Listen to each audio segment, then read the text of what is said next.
घर तोड़ने वाली मॉडर्न सास की घर जोड़ने वाली गंवार बहू। बहू, दाहिने पैर से कलश गिराकर गृह प्रवेश करो। शादी के लहंगे में तैयार मालिनी दाहिने पैर से कलश गिराकर गृह प्रवेश करती है। बहू, अपने ससुराल को हमेशा जोड़ कर रखना। दूसरी बहुओं की तरह घर तोड़ने वाली बहू नहीं, घर जोड़ने वाली बहू बनना, क्योंकि आजकल तुम देख ही रही होगी कि लड़कियों ने रिश्तों को मजाक बना रखा है। बिल्कुल माँ जी, मैं अपने ससुराल को हमेशा जोड़ कर रखूंगी। ससुराल को ऐसे तोड़ दूंगी कि आप भूल जाएंगी आपका परिवार पहले दिखता कैसा था। गंगा, अब मैं बहुत थक गया हूँ, जल्दी रस्म पूरी करो और चलो आराम करते हैं। हाँ माँ, मैं भी बहुत थक गई हूँ, बहुत जोर की नींद आ रही है। थक तो मैं भी बहुत गई हूँ। शांति बेटी, तू अपनी भाभी को भैया के कमरे में लेकर जा, फिर अपने कमरे में जाकर सो जाना। शांति मालिनी को हेमंत के कमरे में पहुंचाकर फिर अपने कमरे में चली जाती है। मालिनी, भले ही हमारी अरेंज मैरिज हुई हो, पर शादी से पहले जब मैंने तुम्हें पहली बार देखा था, तब से ही मैं तुम्हें मन ही मन बहुत पसंद करने लगा था। मैं भी आपको बहुत पसंद करती हूँ। मालिनी और हेमंत कुछ देर बातें करते हैं और फिर थोड़ी देर बाद दोनों सो जाते हैं। फिर अगली सुबह मालिनी सुंदर साड़ी में तैयार होकर हॉल में आती है। माँ जी, मुझे अपनी पहली रसोई में क्या बनाना है? बहू, अपनी पसंद का कुछ भी बना ले। मालिनी किचन में आती है और तरह तरह के पकवान बनाने लगती है। कुछ देर में मालिनी शाही पनीर, पूरी, आलू दम, राजमा चावल, रायता और मीठे में खीर और गाजर का हलवा बनाकर डाइनिंग टेबल पर परोस देती है। अरे, आज तो खाने से बहुत अच्छी खुशबू आ रही है, लगता है खाना बहुत स्वादिष्ट बना है। अपनी पहली रसोई में भाभी ने बहुत स्वादिष्ट खाना बनाया है। पहली रसोई मेरे लिए बहुत खास होने वाली है और मेरी सास के लिए यादगार। मालिनी सभी को खाना परोसती है और सभी खाना खाते हैं। वाह बहू, खाना बहुत स्वादिष्ट बनाया है। हाँ, तुम्हारे हाथों में तो जादू है। तभी पड़ोस की कुछ और औरतें मालिनी की पहली रसोई चखने आती हैं। आ गई तुम लोग, बैठो बैठो, मैं भी तुम लोगों की प्लेट लगवाती हूँ। सोच लो गंगा बहन, खाना अच्छा होना चाहिए। वैसे नई बहू ने खाना अच्छा तो बनाया है ना? आप लोगों को मेरे हाथ का खाना बहुत पसंद आएगा। जिसके बाद मालिनी और गंगा देवी किचन में आती हैं। माँ जी, मैं प्लेट और पूरी लेकर जाती हूँ, आप सब्जी लेकर आइए। ठीक है बहू, तू चल, मैं आती हूँ। मालिनी सभी औरतों की प्लेट लगाती है और गंगा देवी लाई हुई सब्जी से सभी को सब्जी परोसती है। जैसे ही सभी औरतें पहला निवाला खाती हैं, तब आप लोगों के घर में इतना नमक खाया जाता है? पूरी सब्जी में सिर्फ नमक ही है। बहू, तेल की जगह नमक में सब्जी बनाई है क्या? ये क्या है बहू, तूने सब्जी में इतना नमक डाला है? पर माँ जी, मैंने सारी सब्जी एक जगह ही बनाई थी और थोड़ी सब्जी अलग करके भी रख दी थी। ये वही सब्जी है। तो फिर ऐसा कैसे हो सकता है कि सब्जी में नमक ज्यादा हो गया हो? कौन कौन गया था रसोई में? मेरे और माँ जी के अलावा और कोई तो रसोई में गया ही नहीं। बहू, तू कहना क्या चाहती है? तेरी सब्जी में मैंने नमक मिला दिया है? माँ जी, मैंने ऐसा कब कहा? मालिनी, शायद तुमसे ही गलती से नमक ज्यादा पड़ गया होगा। आप लोगों को ऐसा लगता है तो ऐसा ही सही। लाइए, मैं सब्जी में कुछ उबले हुए आलू और टमाटर डालकर नमक ठीक कर देती हूँ। जिसके बाद मालिनी किचन में जाकर सब्जी में उबले हुए आलू मिलाकर नमक ठीक कर देती है और सभी औरतें खाना खाकर चली जाती हैं। इस तरह कुछ दिन बीतते हैं और एक दिन मालिनी पीसीओ में अपने दोस्त से बात कर रही होती है। तो मैडम, आपकी प्लानिंग कैसी चल रही है? पहली रसोई में सब्जी में नमक मिलाकर अपनी सास को बदनाम करने की कोशिश तो मेरी नाकामयाब हो गई, पर बहुत जल्द मैं अपने ससुराल को तोड़कर इस घर की मालकिन बन जाऊंगी। ऐसे ही कुछ दिन बीते हैं और एक दिन मालिनी की नजर अपनी ननंद शांति पर पड़ती है। अगर मुझे अपने ससुराल को तोड़कर इस घर की मालकिन बनना है तो सबसे पहले अपनी ननंद को यहाँ से भगाना पड़ेगा। अगले दिन से मालिनी अपने ससुराल को तोड़ने के लिए गंदी चाल चलना शुरू कर देती है। मैं सच कह रही हूँ, मैंने अपनी आंखों से देखा है। तुम्हारी बहन मंदिर के पीछे कुछ लड़कों से हंसकर बात कर रही थी। कैसे खीखी खीखी करके हंस रही थी। तुम्हें पता है ना, शांति मेरी बहन है, उसके ऊपर झूठा आरोप लगाओगी तो मैं बर्दाश्त नहीं करूँगा। मुझे क्या पड़ी है किसी पर झूठा आरोप लगाने की? मैंने सोचा कहीं छोटी बच्ची कुछ गलती ना कर बैठे, इसलिए तुम्हें बता दिया। बाकी तुम्हारी मर्जी, जो करना है करो। इस तरह मालिनी शांति के खिलाफ घर में सभी के कान भरती है। तभी एक दिन, शांति, मैंने तय किया है अब 12वीं क्लास के आगे तुम्हें और पढ़ने की जरूरत नहीं है। क्यों पिताजी? मैं और आगे की पढ़ाई करना चाहती हूँ, अपने जीवन में कुछ बनना चाहती हूँ। मैंने जो कह दिया सो कह दिया। अब रसोई में जाकर अपनी भाभी की मदद करो, जाओ। जिसके बाद शांति आंसू पोंछते हुए रसोई में आती है। भाभी, आपको भी ऐसा लगता है कि मुझे आगे और पढ़ाई नहीं करनी चाहिए? नहीं शांति, मुझे पता है तू पढ़ने लिखने वाली लड़की हो, पर असलियत तो ये है तुम्हारे माता पिता तुम्हारी पढ़ाई का खर्च नहीं उठाना चाहते हैं। आखिर बेटी पराया धन जो होती है। नहीं भाभी, ऐसा नहीं है, माँ पापा को कोई गलतफहमी हुई है। तुम बहुत भोली हो शांति, तुम्हारे माता पिता को कोई गलतफहमी नहीं हुई है। तुम्हारे बोर्ड के एग्जाम आ रहे हैं ना, वो तुम्हें पढ़ने भी तो बोल सकते थे, पर उन्होंने तुम्हें रसोई में चूल्हा चौका करने भेज दिया। मुझे तो लगता है वो तुम्हारी शादी करवाकर अपना पीछा छुड़वाना चाहते हैं। मालिनी धीरे धीरे शांति के कान भी भरने लगती है, जिससे अब वो अपने माता पिता से सीधे मुंह बात भी नहीं करती है। तभी एक दिन शांति स्कूल से घर आती है। शांति, तू अपने बोर्ड एग्जाम के रिजल्ट लेने गई थी ना, दिखा कितने नंबर आए? मेरे बहुत अच्छे नंबर आए हैं। शांति, तुम हाथ मुंह धो लो, उसके बाद हम लोग तुम्हारा रिजल्ट देखेंगे। शांति मालिनी को अपना बैग देकर चली जाती है और मालिनी बैग में से रिजल्ट के साथ में गुलाब का फूल और कुछ लव लेटर निकालती है। देखो, मैं कहती थी ना तुम्हारी बहन का कहीं चक्कर चल रहा है। देखो उसके बैग में से क्या निकल रहा है। शांति, तभी शांति हॉल में आती है। क्या हुआ भैया? ये सब करने के लिए स्कूल जाती है? छी भैया, ये सब मेरा नहीं है, मुझे नहीं पता ये मेरे बैग में कहाँ से आए। शांति, अब झूठ बोलकर कोई फायदा नहीं है, अपनी गलती मान लो। शांति अपनी सफाई में चिल्लाती रह जाती है, पर कोई उसकी बात नहीं सुनता है। तभी, बस करो तुम लोग, मैंने फैसला कर लिया है, अब मैं शांति की शादी करवा दूंगा। मालिनी अपने ससुराल को जोड़ने की जगह तोड़ती चली जाती है और एक 30 साल के आदमी से 17 साल की शांति की शादी करवा दी जाती है। चलो, मेरे आशिकों के दिए लव लेटर किसी की शादी करवाने की तो काम आए। मुझे तो यकीन नहीं हो रहा है, इन लोगों ने मेरी बात मानकर अपनी बेटी की शादी 30 साल के लड़के से करवा दी।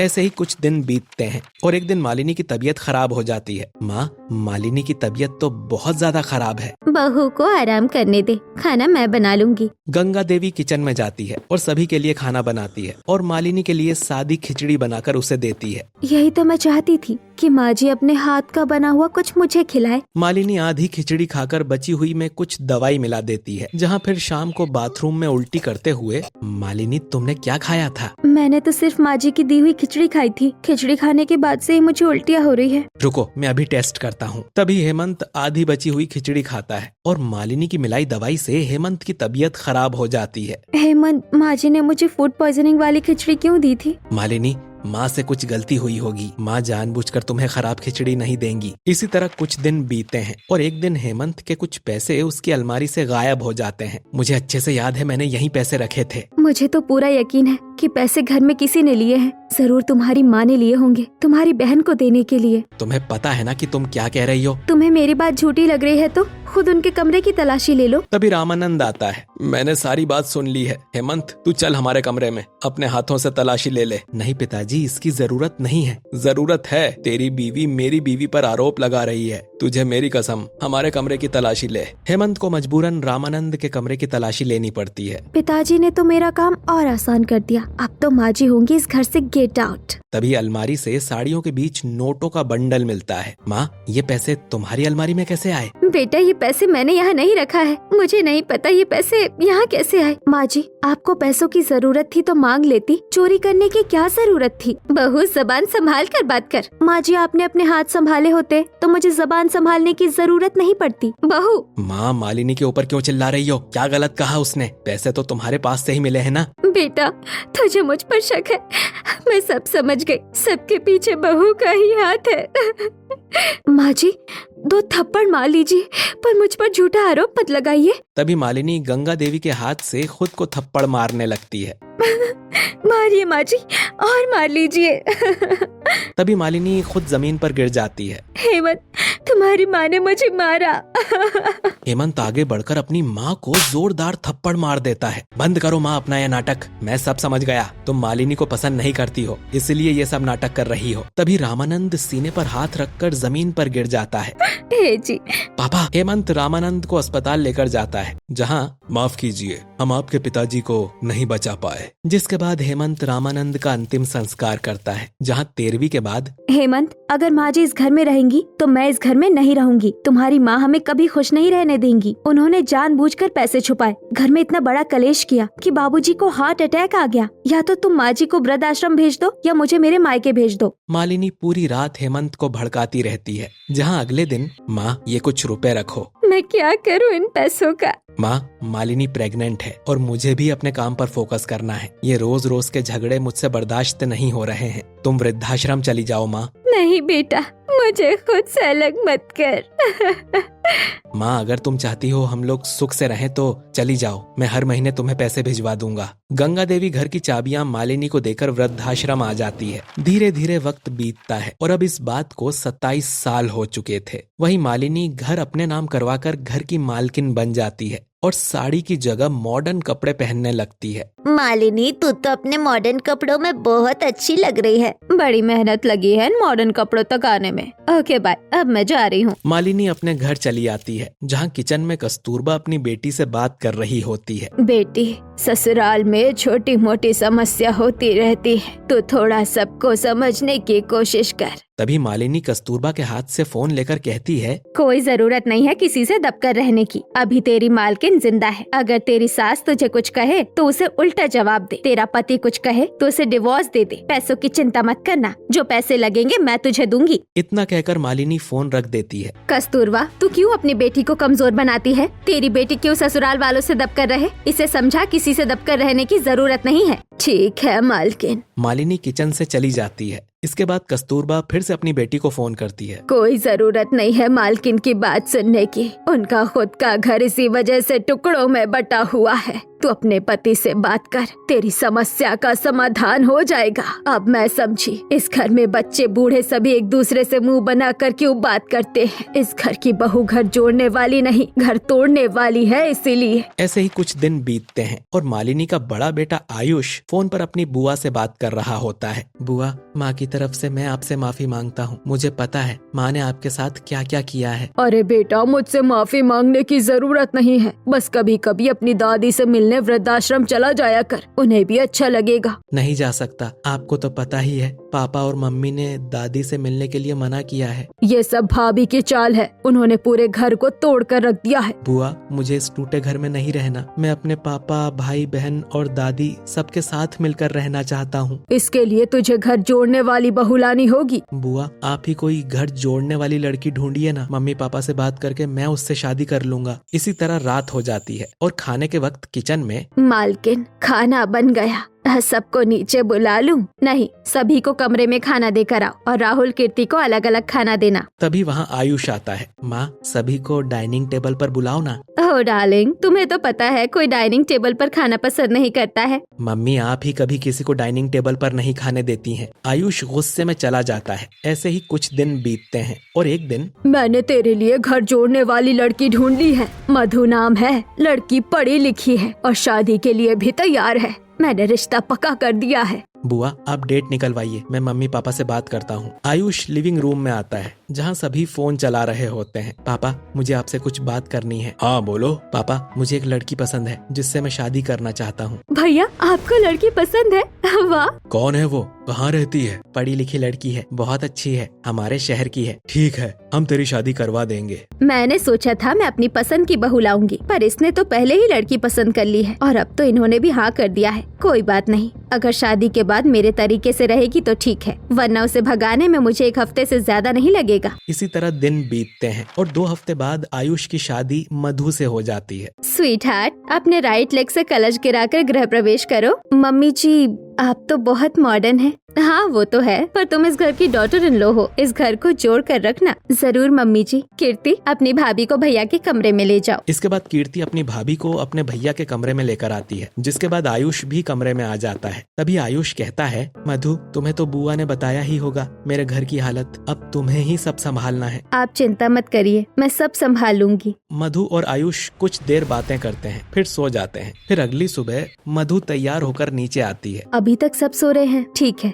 मैं पहले अपनी पहली रसोई के लिए कुछ बना लेती हूँ, फिर सबको जगाती हूँ। मधु किचन में आती है और कस्तूरबा की मदद से ढेर सारे पकवान बनाती है। थैंक यू कस्तूरबा चाची, आपने बहुत मदद की। अब मैं सबको ब्रेकफास्ट के लिए बुला कर लाती हूँ। तभी मालिनी आती है बेबी तुमने नाश्ता भी बना लिया, पर किसी को बुलाने की जरूरत नहीं है, सबको उनके कमरे में ब्रेकफास्ट दे दो। क्यों मम्मी जी, सब एक साथ बैठकर नाश्ता करेंगे ना? यहाँ ऐसा नहीं होता, पर आज से सभी साथ में नाश्ता और डिनर करेंगे। जिसके बाद मधु सभी को ब्रेकफास्ट के लिए बुलाने आती है। भाभी आप मेरे कमरे में, मैंने अपनी पहली रसोई बनाई है और तुम कमरे में बैठे हो, नीचे चलो नाश्ता करने। ठीक है भाभी। जिसके बाद मधु राहुल के कमरे में आती है। भाभी आप मेरे कमरे में? मैंने अपनी पहली रसोई बनाई है और तुम कमरे में बैठे हो, नीचे चलो नाश्ता करने। ठीक है भाभी। फिर मधु हेमंत के कमरे में आती है। बहू तुम यहाँ, कुछ काम था क्या? पापा जी आप नाश्ता करने नीचे नहीं आए तो आपको बुलाने मैं ऊपर चली आई। मैं तो अपने कमरे में ही नाश्ता करता हूँ। पापा जी आज मेरी पहली रसोई है, सब साथ बैठकर नीचे नाश्ता करेंगे ना, मजा आएगा। अच्छा ठीक है चलो। जिसके बाद सभी डाइनिंग टेबल पर आते हैं, जिसे देखकर मालिनी का मुंह बन जाता है। इस लड़की ने मेरी इतनी सालों की मेहनत कुछ मिनटों में ही बर्बाद कर दी, अब इसे सबक सिखाती हूँ। मालिनी मधु की बनाई सब्जी में छुपकर नमक और मिर्च डाल देती है। भाभी बहुत जोर की भूख लगी है, जल्दी खाना दीजिए। अभी लाई। तभी मधु सभी को खाना परोसती है, जहाँ पहला निवाला खाकर पानी दो, कोई पानी दो। पानी दो।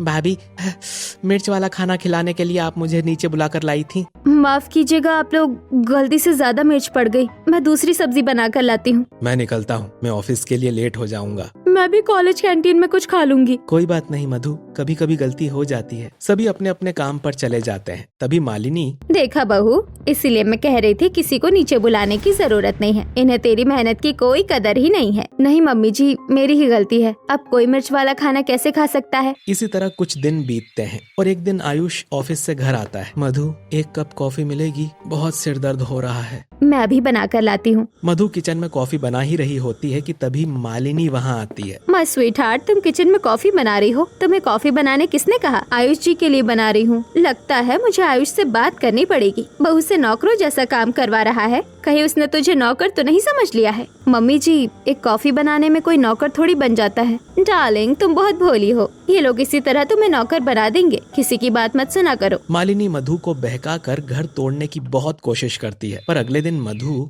मैं जब से आई हूँ तब से मम्मी जी किसी तरह मुझे बहकाकर घर तोड़ने की कोशिश कर रही हैं। मुझे पता है मम्मी मेरे पास भी आई थी, पर तुम मम्मी की बातों में मत आना। मम्मी के कहने पर किसी से लड़ाई झगड़ा भी मत करना। मैं समझती हूँ, पर मम्मी जी ऐसा क्यों कर रही हैं? इसका जवाब तो मेरे पास भी नहीं है, बस तुम मम्मी की बातों में मत आना। इसी तरह कुछ दिन बीते हैं और एक दिन मधु अपनी ननंद, देवर और सास के साथ शॉपिंग मॉल आई होती है। सर आपके 3200 और मैम आपके 3500 हुए हैं। तुम दोनों फोन करके अपने पापा से पैसे मंगवा लो। पापा पहले मेरी पेमेंट करेंगे। क्या पापा पहले मेरी पेमेंट करेंगे? तुम दोनों बच्चों की तरह क्यों लड़ रहे हो? ऑनलाइन ही करना है, दोनों को साथ में कर देंगे, मैसेज कर दो। ये लड़की मेरी सारी प्लानिंग खराब कर रही है। तभी रिसेप्शनिस्ट बोलती है, 3200 की पेमेंट हुई, 3500 की नहीं हुई है। पापा मुझे ज्यादा प्यार करते हैं, इसीलिए पहले मेरी पेमेंट की। मम्मी पापा मुझसे प्यार ही नहीं करते, इसीलिए मेरी पेमेंट नहीं की। तू बेटी है ना, इसीलिए मैंने कितनी बार समझाया है बेटा बेटी में भेदभाव मत किया करिए, पर वो सुनते ही नहीं है। मेरी सास फिर घर तोड़ने में लग गई। कीर्ति एक बार फोन करके पूछो तो, हो सकता है उन्होंने पेमेंट की हो, पेमेंट आई ना हो। भाभी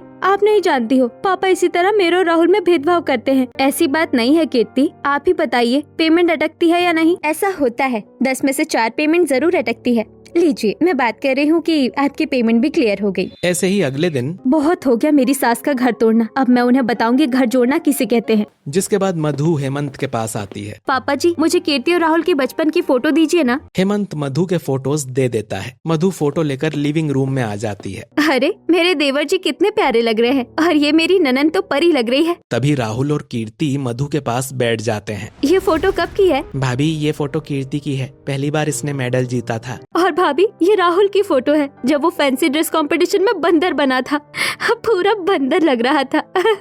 इन फोटो को देखकर पता चलता है बचपन में तुम दोनों में कितना प्यार था। तो अब क्या हो गया? क्योंकि इसकी वजह से पापा मुझे बिल्कुल पसंद नहीं करते हैं, मम्मी ने बताया है। मम्मी ने मुझे बताया है कि मेरी लड़की होने की वजह से पापा मुझे पसंद नहीं करते हैं और राहुल को ज्यादा पसंद करते हैं। क्या मम्मी ने दोनों को एक ही बातें बताई हैं? इसका मतलब मम्मी झूठ बोलकर घर तोड़ रही है। चुप करो तुम दोनों, कोई घर नहीं तोड़ रहा है, तुम दोनों आपस में एकता बनाकर रखो बस। कीर्ति और राहुल को एक साथ देखकर मालिनी का गुस्सा फूट पड़ता है। मेरी इतनी मेहनत से तोड़े घर को ये लड़की जोड़ने में लगी है, पहले इसका रिश्ता तोड़ती हूँ। तभी मालिनी हेमंत के पास आती है। तुम्हारे बेटे ने जो बहू लेकर आई है वो मुझे बदनाम कर रही है। क्या हुआ? मेरे बच्चों के सामने मुझे बुरा बना रही है। मैं बर्दाश्त नहीं करूंगी। तभी हेमंत मधु और आयुष को बुलाता है। बहू, तुम्हारी हिम्मत कैसे हुई अपनी सास के बारे में गलत कहने की? पर मैंने तो कुछ भी नहीं कहा। इसका मतलब मैं झूठ कह रही हूँ? बहू, तुम ये तो नहीं चाहती कि मैं इस घर में रहूं, तो मैं चली जाऊंगी। बोल दे मुझे। तुम क्यों जाओगी? जिसकी गलती होगी वो माफी मांगेगा। अगर मुझे घर जोड़ना है तो इस घर में रहना बहुत जरूरी है। मम्मी जी, मुझसे जो भी गलती हुई है उसके लिए मुझे माफ कर दीजिए। I am sorry. इसने तो माफी मांग ली, अब मैं क्या करूं? ऐसे ही कुछ दिन बीतते हैं और एक दिन मधु अपनी शादी के एल्बम में दादी सास की फोटो देखती है। पापा जी, ये औरत कौन है? शादी में आई थी, उसके बाद से कभी देखा नहीं। बहू, मुझसे फालतू सवाल मत पूछा करो। पापा जी इतनी जोर से चिल्लाए हैं, इसका मतलब जरूर कुछ राज है। तभी मधु आयुष के पास आती है। ये मेरी दादी हैं, तुम्हारी दादी सास, और अभी वो वृद्धाश्रम में है। आयुष गंगा देवी के बारे में सारी बातें मधु को बता देता है। अब मैं समझ गई, अगर इस घर को जोड़ना है तो दादी सास को वापस लाना होगा। ऐसे ही एक दिन, तुम बड़ी बेकार औरत हो। तुम बेकार मर्द हो। मुझे रहना ही नहीं है तुम्हारे साथ। मुझे कौन सा रहना है तुम्हारे साथ, झगड़ालू कहीं के। आयुष गुस्से में कमरे से निकलकर हॉल में आता है। अब मौका मिला इनका घर तोड़ने का। अब इनके छोटे से झगड़े को मैं महाभारत बना दूंगी। जिसके बाद मालिनी मधु के पास आती है। क्या हुआ डार्लिंग? देखिए ना मम्मी जी, फिल्म देखने जाने बोल रही हूँ तो कहते हैं टाइम नहीं है। अपनी वाइफ के लिए टाइम नहीं है तो किसके लिए टाइम है? बहू, अब उसका कोई काम मत करना। जिसके लिए टाइम है, जिसके लिए उसके पास टाइम है, वो करेंगी उसका काम। ऐसे ही अगले दिन किचन में। क्या कर रही है बहू? इनके लिए लंच बना रही हूँ। याद है ना मैंने कल क्या कहा था? कुछ करने की जरूरत नहीं है, छोड़ दे। ठीक कह रही हो आप मम्मी जी। मालिनी की बात सुनकर मधु खाना बनाना छोड़ देती है। जिसके बाद मालिनी आयुष के पास आती है। क्या हुआ बेटा? माँ, मधु मेरे लिए लंच बॉक्स बना रही है, उसी का इंतजार कर रहा हूँ। नहीं बेटा, वो तो अपने कमरे में चली गई। कहती है तेरे लिए लंच नहीं बनाएगी। वो तेरी नौकरानी नहीं है। बस माँ, बहुत हो गया। तुम सही कहती थी, मेरी पसंद बेकार है। अब मैं इसके साथ नहीं रहूंगा। तभी मधु आती है। मुझे भी नहीं रहना तुम्हारे साथ। मैं कल ही ये घर छोड़कर चली जाऊंगी। हाँ, चली जाना। अगली सुबह मधु अपना सारा सामान लेकर गंगा देवी की फोटो पर हार पहनाकर दिया जलाती है। बहू, ये क्या बदतमीजी है? क्या हुआ पापा जी? तुम्हारी हिम्मत कैसे हुई मेरी माँ की फोटो को हार पहनाकर दिया जलाने की? मेरी माँ जिंदा है। ये आपकी माँ है? आपने तो कहा था मुझे नहीं पता। कहाँ है आपकी माँ? तुम सारे रिश्ते तोड़कर वापस जा रही हो, तो ये सारी बातें मैं तुम्हें क्यों बताऊं? आप चाहते हैं मैं सच में घर छोड़कर चली जाऊं? मम्मी जी आप बताइए, क्या मैं सच में घर छोड़कर चली जाऊं? हाँ मम्मी, तुमने कहा था ना मैं इसे छोड़ दूं। बोलो इसके मुंह पर घर छोड़कर चले जाने को। मालिनी ने कहा है। आपने कहा है मुझे घर छोड़कर चले जाने। बताइए, ये लोग सबके सामने मुझसे क्यों पूछने लगे? अब मैं किसे क्या जवाब दूं? तभी गंगा देवी और शांति वहाँ आती हैं। सोच कह रही है बहू, कबूल कर ले कि तूने ही बच्चों को भड़काकर बच्चों का घर तोड़ा है। मुझे क्या पता, जिसे डाइवोर्स लेना है ले ले, नहीं लेना है मत ले। मुझे क्यों पूछ रहे हो? मम्मी जी आपने ही तो कहा था पीछे मत हटना, डाइवोर्स दे दे। गंगा देवी, मधु, आयुष और शांति मिलकर मालिनी के ऊपर प्रेशर बनाते हैं, जिससे मालिनी हड़बड़ाहट में सब उगल देती है। हाँ हाँ, मैंने ही इनका घर तोड़ा है। मालिनी, तुम इतनी नीच हरकत करोगी मैं कभी सोच भी नहीं सकता था। माफी मांगो बच्चों से, और बच्चों, तुम्हें कहीं जाने की जरूरत नहीं है। मम्मी जी को हमसे नहीं, आपसे माफी मांगनी चाहिए। मुझसे क्यों? पापा जी, हम लोग कोई डाइवोर्स नहीं ले रहे हैं। हम सिर्फ मम्मी जी का सच सबके सामने लाना चाहते थे। मम्मी ने जिस तरह हमें भड़काया, उसी तरह आपको भड़काकर दादी सास को घर से बाहर निकलवाया था। हाँ भैया, उसके बाद फिर भाभी घर की मालकिन बनकर बैठ गई। पापा, बुआ सच कह रही हैं। हाँ पापा, मम्मी ने हमें भी भड़काया था। माँ, मुझे माफ कर दो। मैं इस जैसी नीच औरत की बातों में आकर आपको घर से निकाल बैठा, पर मैं अपनी गलती सुधारूंगा माँ। मालिनी, आज से मेरा तुम्हारा रिश्ता खत्म। नहीं, प्लीज मुझे मत छोड़िए। प्लीज। निकल जाओ मेरे घर से। और बहू, धन्यवाद, तुम मेरे सामने सच्चाई लेकर आई। पापा जी, आप फिर गलती कर रहे हैं। मैं घर जोड़ना चाहती हूँ और आप एक रिश्ता और तोड़ रहे हैं। मम्मी जी को माफ करके एक मौका और दीजिए। प्लीज मुझे माफ कर दीजिए, घर से मत निकालिए। मैं भी मधु की तरह घर जोड़ने वाली बहू बनूंगी। पापा जी, मम्मी जी को माफ कर दीजिए। माफ तो जिंदगी भर नहीं करूंगा, पर तुम्हारे कहने पर घर में रहने दे सकता हूँ। जिसके बाद मालिनी गंगा देवी और शांति से माफी मांगती है और मधु के साथ मिलकर घर जोड़ने वाली बहू बनकर रहने लगती है।